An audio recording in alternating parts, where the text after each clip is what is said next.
If you were on that BA, in that BA fiasco, when they had that global IT problem that cancelled all these flights, then you'll want to hear what to do about it if you haven't already been told. We think there's going to be an inquiry, don't we, actually? Because initially it was thought it was just a technical error, but now it seems like the shareholders actually want to know whether there were cuts that caused it, or well, look, it was a monumental fail with 75,000 people and huge publicity across the world. Of course, if you're a board member of BA, you're going, what happened? We want to know exactly what's happened.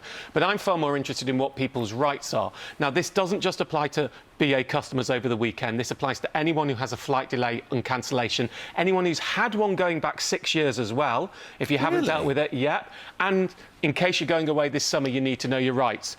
The first thing to say is this is all about EU Regulation 261/2004. Now, that covers EU flights. An EU flight is defined as any flight leaving an EU airport, full stop. So even if it's going to the USA? It doesn't matter where it's going to, if it's leaving an EU airport, or any flight arriving at an EU airport, but then it must be an EU airline.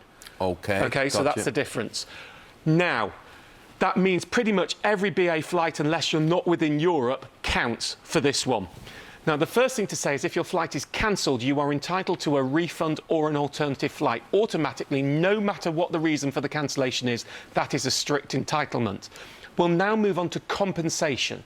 Now, compensation rules you only get if it's the airline's fault. So you'll get your refund and or your alternative flight, whether it's the airline's fault or not.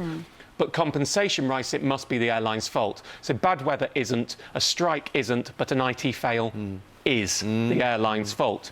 If it's a delay, the delay must be 3 hours or more, and you're entitled to a fixed sum of compensation between about 200 and 500 quid, depending on the journey length. So it does depend on that, but we're talking minimum sort of £200 per person. But say your flight costs you more. Doesn't matter. This is what the rules are. Right. You know, and you're going, it's about the delay. You've still got your flight in this circumstance. If it's cancelled, well, you've had the refund.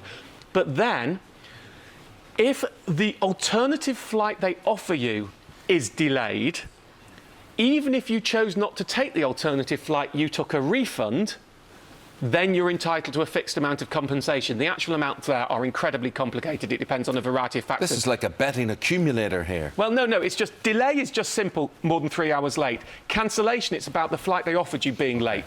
Now, in those cases, what you should do is complain to the airline. There are free tools online that you can do it really quite easily and simply. You go onto the BA website. You can go onto the BA. You can go onto the BA website, or you can go out and you can use the tools that are out there to help you. It's pretty simple which way. You don't need to pay anyone. The one thing I should say is lots of people have been asking me, I had a hotel booked that was a problem, I had car hire booked, I booked another flight myself. What am I entitled to in that case? Well, check your travel insurer, but most won't cover it unless you had abandonment cover.